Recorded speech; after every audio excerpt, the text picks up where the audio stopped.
They all laughed at me, but he was watching. From the moment I stepped into the office that Monday morning, I could feel the weight of their stares, the whispers floating just loud enough for me to hear. My name is Emily Carter, a single mom juggling 2 jobs and the endless responsibilities that come with raising a 6-year-old by myself. The fluorescent lights bounced off the polished floors as I carried my laptop bag and lunchbox, and I could already hear the faint chuckles from my coworkers clustered near the break room. "Emily, still surviving on just 1 paycheck?" one of them said with a smirk, as if my life was some kind of spectacle for their entertainment. I forced a polite smile and kept walking, my heart sinking but my resolve hardening. Outside, the weather was typical for early spring in Chicago, a gray sky pressing down on the city streets, and I clutched my coffee like it was a lifeline. At home, mornings were chaos, getting my son ready for school, making sure breakfast was on the table, checking homework, and running out the door with no time to breathe. But at least he had a mother who showed up every day, even when the world seemed ready to tear me down.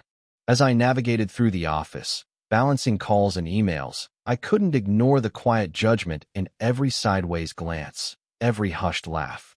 Yet amid all of this, James Thompson, our company's CEO, was quietly observing.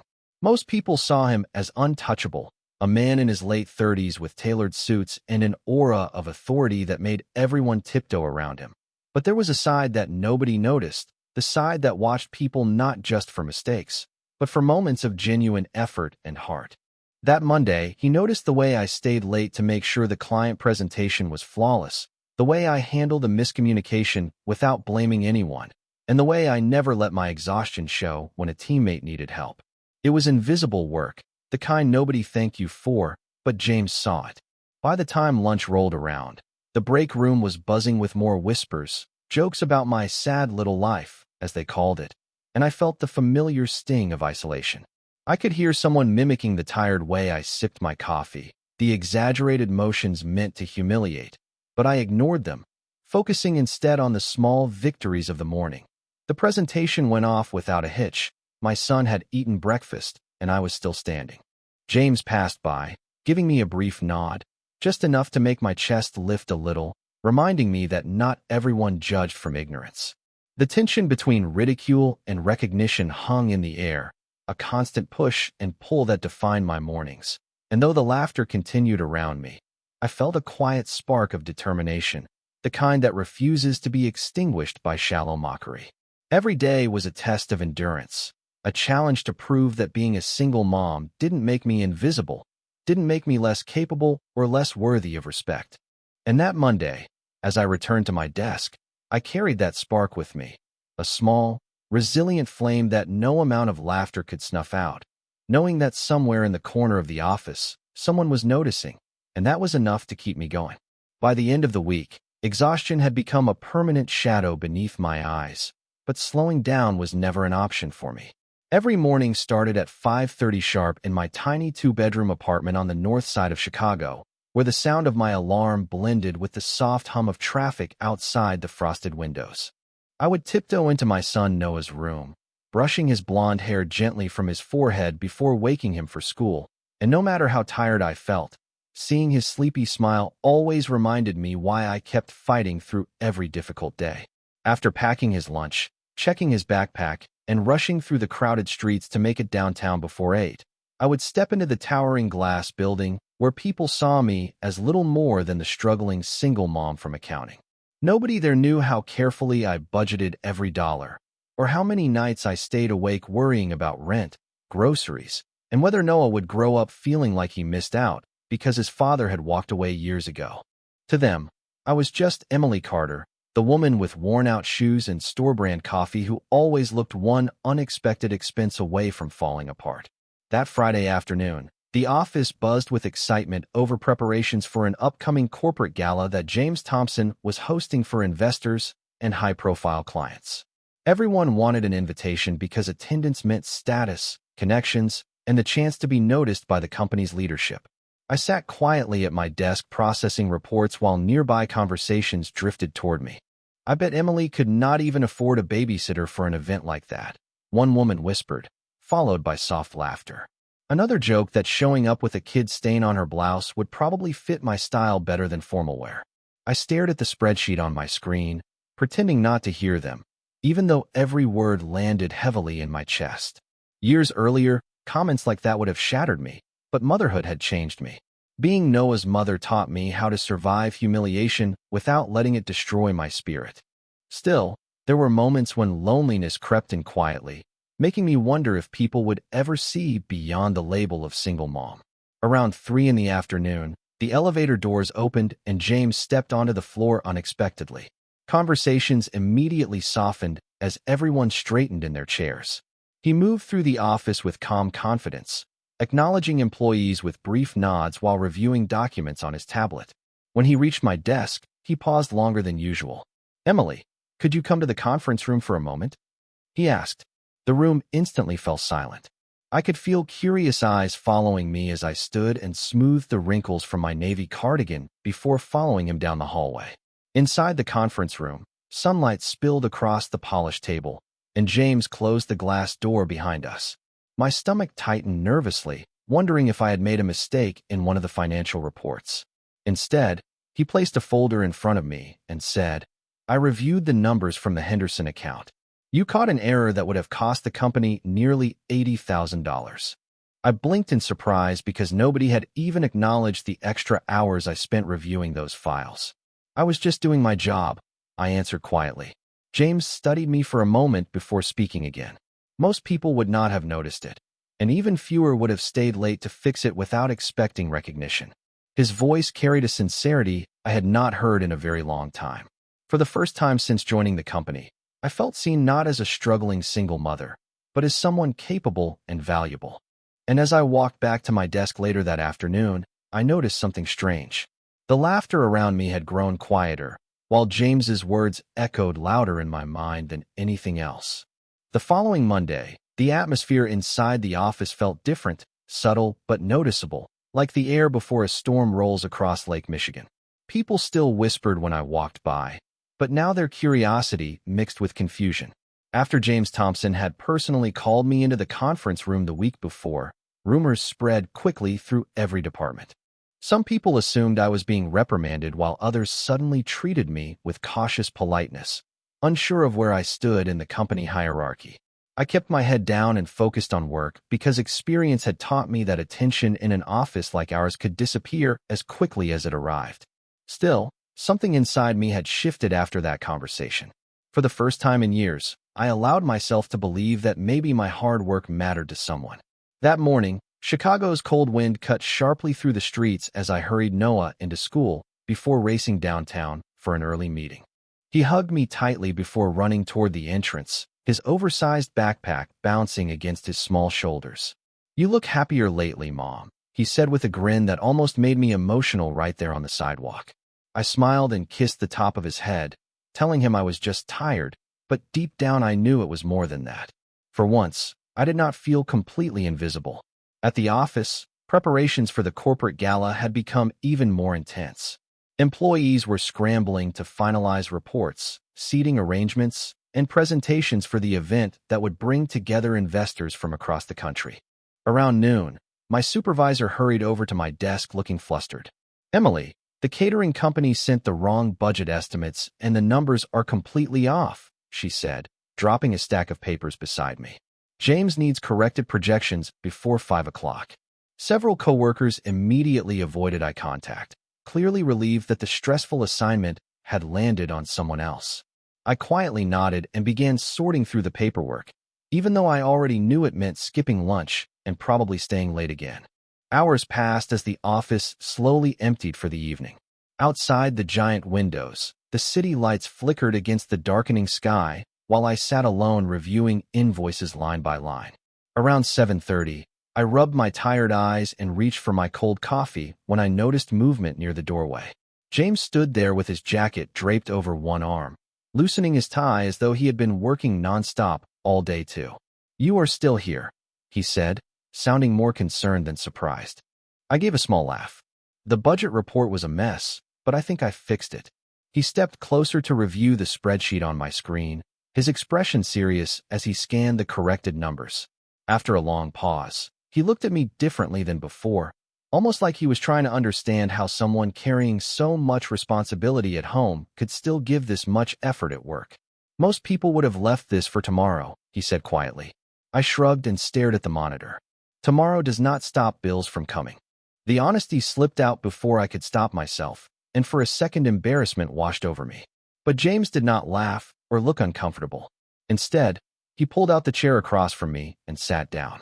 My mother raised me alone after my father left, he admitted softly. I know what sacrifice looks like. His words caught me off guard because nobody in the company knew personal details about him. He was always composed, distant, impossible to read. Yet in that moment, the polished Theo disappeared, replaced by someone who understood struggle more than I ever expected. Silence settled between us, not awkward but strangely comforting. And as the city lights glowed outside the windows, I realized this was no longer just about surviving cruel comments from coworkers. Something much deeper had quietly begun to change between us. Over the next few weeks, the dynamic in the office subtly shifted in ways I could not have anticipated. Colleagues who had once whispered and exchanged smirks around my desk now approached me with cautious civility and occasionally brief words of encouragement. It was not blatant admiration, but the difference was palpable, enough to make me carry myself a little taller each morning as I navigated the polished hallways. My mornings continued to start early, and the routine of packing Noah's lunch, making sure he was dressed properly, and walking him to school never grew easier, but I no longer felt the crushing weight of being invisible. There were moments during those early walks when he would skip ahead and turn back with a grin, asking if I was proud of him, and I would nod, letting a quiet smile spread across my face because his recognition was the only validation I ever truly needed. At work, James Thompson began to interact with me in small, meaningful ways that did not go unnoticed by others. He asked for my input on projects more frequently, sometimes inviting me into his office to review strategies or provide insights before presenting to the board. Each request carried an unspoken acknowledgment that my skills mattered, that my efforts were seen and valued beyond the confines of my job description. Despite his high status, he treated me with a level of respect that was rare in corporate culture, and it quietly began to shift how I viewed myself within the company and beyond. One Thursday evening, I found myself staying late again to finalize a set of proposals for the gala. The office was quiet, with only the hum of computers and the occasional elevator ding to break the silence. James appeared at my desk unexpectedly, holding 2 cups of coffee. I thought you might need this, he said with a small, encouraging smile, setting 1 cup beside me. The gesture was simple, but it carried a weight that went far beyond caffeine. It was recognition. It was acknowledgment of the long hours and the dedication I poured into work despite personal challenges. I thanked him quietly, feeling a warmth that had nothing to do with the beverage. Conversations around the office gradually became more balanced, with some coworkers even offering assistance or asking for collaboration on tasks that once would have been dismissed without a second thought. I began to realize that the perception of me as the struggling single mom was slowly being replaced by recognition of my competence, resilience, and the quiet determination that had carried me through so many difficult mornings and late nights. Outside, the city continued its steady rhythm of wind and traffic, but I moved through it with a new sense of calm confidence, aware that the invisible work I performed at both home and the office had begun to shape how others perceived me. The subtle shift in atmosphere reminded me that acknowledgment often arrived not in grand gestures, but in small, consistent moments of respect and understanding. And as I looked around my desk that evening, files neatly stacked and tasks completed, I felt a quiet satisfaction, a deepened sense of purpose, knowing that the effort I had quietly invested was beginning to be noticed, and that change, even in small increments, had the power to transform not just how others saw me, but how I saw myself. As the corporate gala drew closer, the pressure inside the company intensified with every passing day. Employees rushed through the office carrying garment bags, finalized presentations, and endless schedules while conversations about appearances and networking filled every corner of the building. For many people there, the gala was not just another event. It was an opportunity to climb higher, to impress executives and wealthy investors, and to secure their place within the company's future. For me, It was simply another reminder of how different my life looked from everyone else's. One evening after work, I stood in front of my bathroom mirror holding the only formal dress I owned, a simple dark blue dress I had bought years ago for a cousin's wedding. The fabric was still in good condition, but compared to the designer outfits I knew my coworkers would wear, it felt painfully plain. Noah sat cross-legged on the floor beside my bed, coloring superheroes while watching me carefully. "You look pretty, Mom," he said without hesitation, and his sincerity made me laugh softly. "Even in this old thing?" I asked jokingly. He nodded firmly, especially in that. His innocent confidence stayed with me long after I tucked him into bed that night. The next morning at work, the excitement around the gala had reached a fever pitch. Women compared jewelry and hairstyles while men discussed luxury hotels and expensive watches. As I passed the break room carrying files, I overheard a familiar voice whisper, "Can you imagine Emily trying to fit in at an event like this?" Another person laughed quietly. "Maybe she will bring her kid to save babysitting money."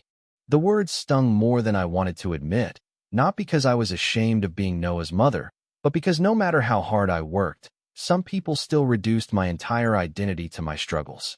I walked away before they noticed I had heard them, forcing myself to focus on the stack of reports in my hands instead of the heaviness in my chest. Later that afternoon, James called an executive meeting to review final preparations for the gala, and unexpectedly, he asked me to join the conference room alongside senior managers. The moment I entered, several heads turned with visible surprise. I could practically feel the silent questions floating around the table. Why was Emily Carter there? James remained calm and professional as he reviewed financial projections and event logistics. But halfway through the meeting, one of the senior directors admitted that a major donor presentation still had unresolved errors that could embarrass the company during the gala. The room felt tense as everyone avoided responsibility. I quietly opened my laptop and scanned the documents they projected on the screen. Within minutes, I noticed inconsistencies in the numbers and pointed them out carefully. At first, the room stayed silent, almost dismissive, until James leaned forward and reviewed the figures himself. His expression changed immediately. "Emily is right," he said firmly. "If we presented these numbers tonight, we would lose credibility with investors." Suddenly, the same people who barely acknowledged me were staring with widened eyes while James asked me to help correct the presentation before the gala. As the meeting ended, several executives thanked me awkwardly, but I noticed something else that mattered far more. James looked genuinely proud, not in a dramatic or exaggerated way, but with the quiet respect of someone who saw beyond appearances and social labels. That evening, as I packed my things to leave the office, he stopped beside my desk and handed me an elegant black envelope embossed with silver lettering. "I want you there tomorrow night," he said. My heart skipped when I realized it was a personal invitation to the gala, not just as an employee, but as an honored guest. And for the first time in years, I felt something unfamiliar beginning to replace the insecurity that had followed me for so long. I felt worthy. The night of the gala arrived with freezing rain sweeping across downtown Chicago, turning the city streets into reflections of gold and white lights. I stood in my apartment staring at the invitation in my hands for several long seconds before finally slipping into the dark blue dress hanging beside my closet. It was simple and modest compared to the glamorous gowns I imagined everyone else would wear, but after everything that had happened over the past few weeks, I no longer wanted to hide from rooms where I felt out of place. Noah sat at the kitchen table eating macaroni and cheese while my elderly neighbor Mrs. Henderson prepared to babysit him for the evening. "Mom," he called as I grabbed my coat. "You look like somebody important tonight." I smiled softly, kneeling beside him to kiss his forehead. Maybe tonight I will try believing that. During the ride downtown, nervousness twisted inside my stomach stronger with every mile. Luxury hotels and elegant events belong to people with perfect lives, not women who counted grocery dollars and worried about overdue utility bills. Yet as the driver pulled beneath the glowing entrance of the Grand Monarch Hotel, something inside me whispered that maybe I deserved to walk through those doors just as much as anyone else. Crystal chandeliers sparkled above the ballroom, while servers carried silver trays through crowds dressed in designer suits and expensive dresses. The room buzzed with polished laughter and conversations about investments, vacations, and business deals worth millions of dollars. For a brief moment, Insecurity washed over me so strongly that I almost turned around and left. Then I remembered Noah's words from earlier that evening, and I straightened my shoulders before stepping farther into the ballroom. Almost immediately, I noticed familiar faces from the office gathered near the center of the room. Several co-workers glanced at me with visible surprise, their eyes lingering on my simple dress and modest heels. One woman whispered something to another, followed by restrained laughter hidden behind champagne glasses.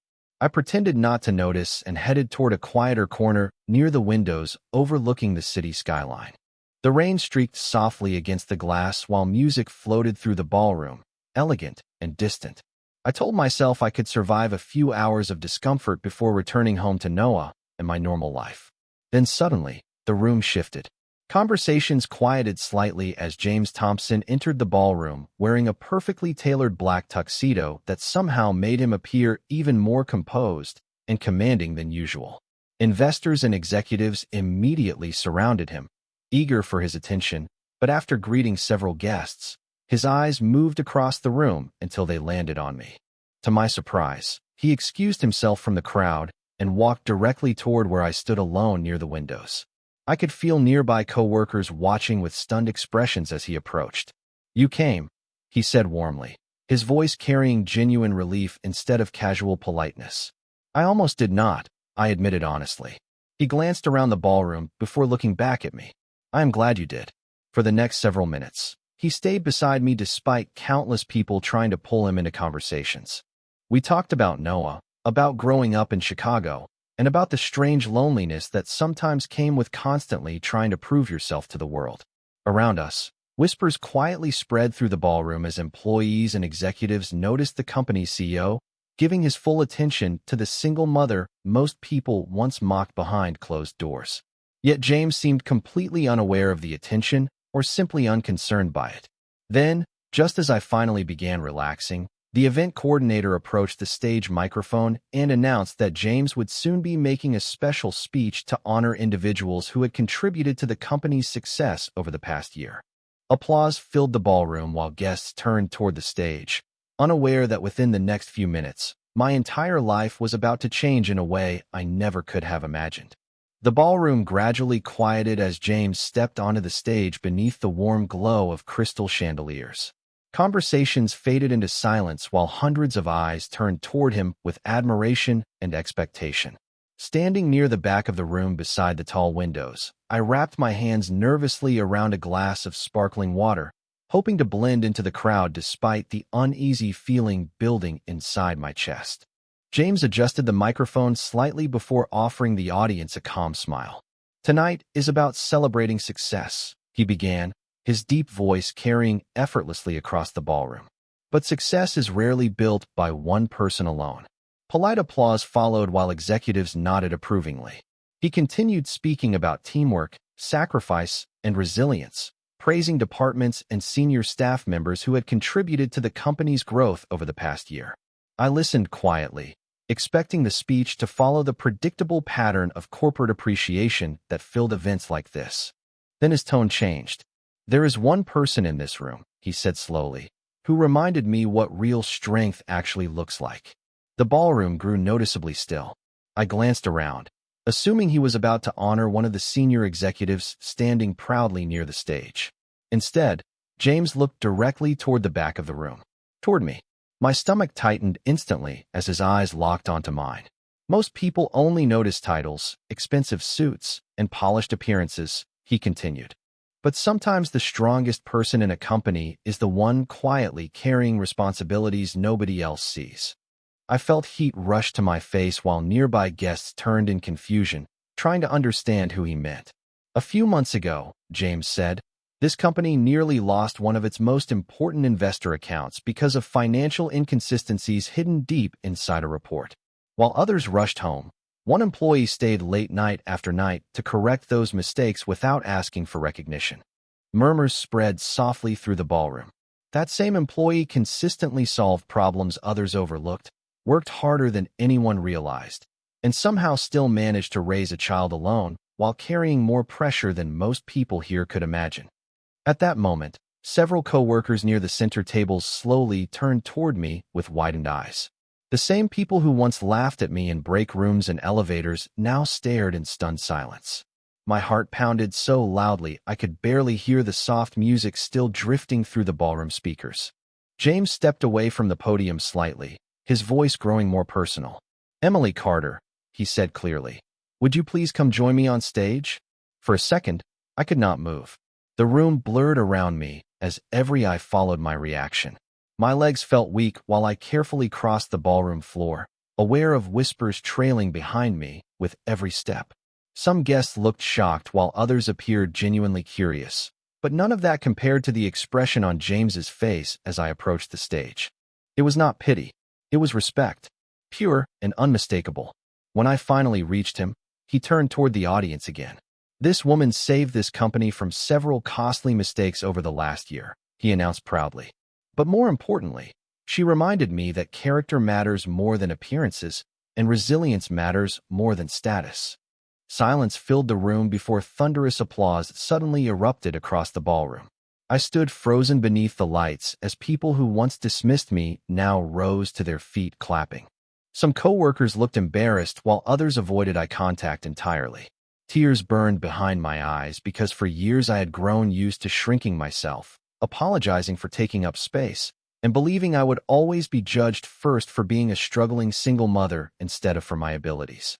Yet in that moment, standing beside James in front of everyone, something inside me finally broke free from the shame I had carried for so long. And as the applause continued echoing through the ballroom, I realized this was not just recognition. It was redemption. Even after the applause faded, the atmosphere inside the ballroom never fully returned to normal. Conversations resumed in scattered waves, but there was a noticeable shift in the way people looked at me now. Executives who had barely acknowledged my existence earlier in the evening suddenly approached with warm handshakes and compliments about my work. Coworkers who once whispered behind my back now struggled to meet my eyes at all. I stood near the stage feeling overwhelmed while James remained beside me, calm and composed as if he had simply spoken an obvious truth the rest of the room had failed to notice until now. One senior investor shook my hand firmly and said, "The company is lucky to have someone with your dedication." Another woman complimented my intelligence and professionalism, speaking with the kind of respect I had spent years hoping to earn. Yet despite all the praise surrounding me, the moment that stayed with me most was watching the expressions of the people who used to laugh at my struggles.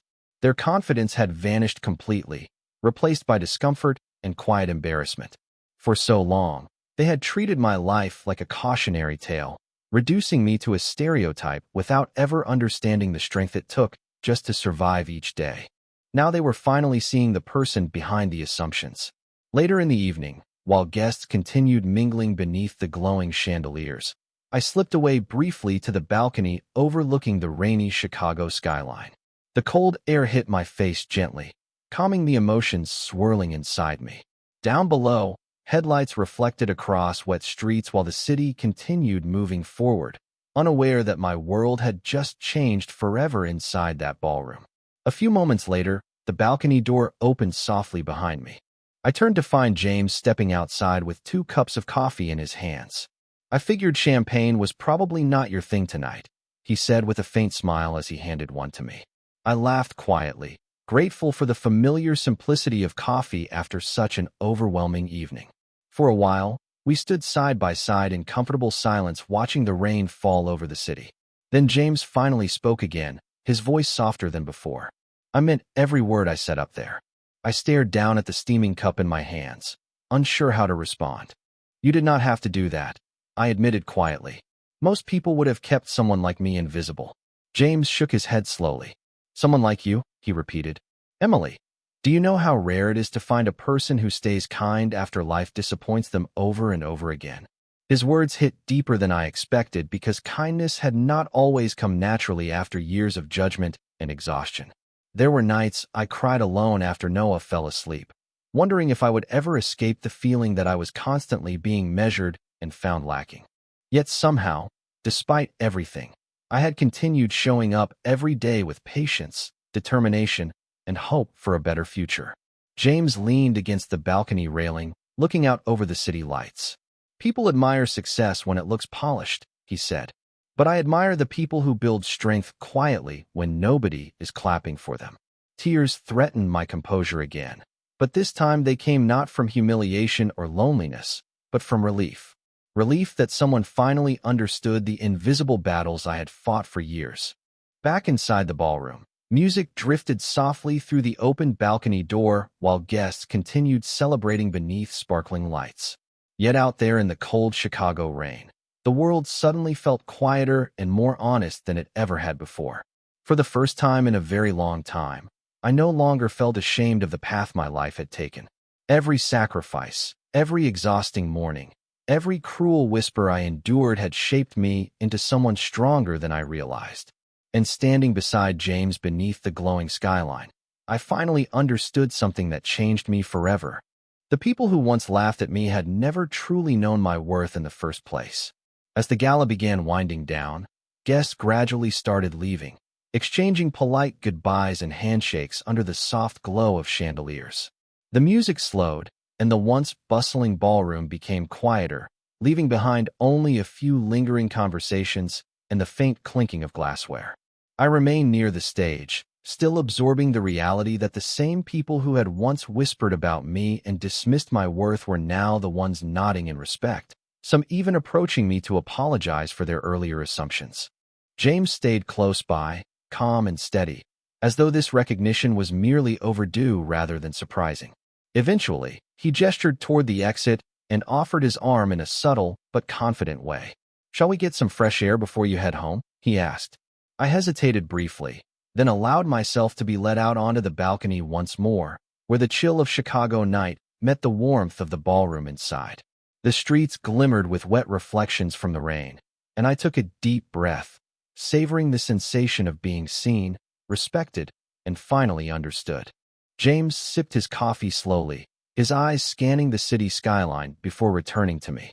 "Emily," he said softly, "I wanted tonight to show that hard work and character cannot be ignored, no matter what people say."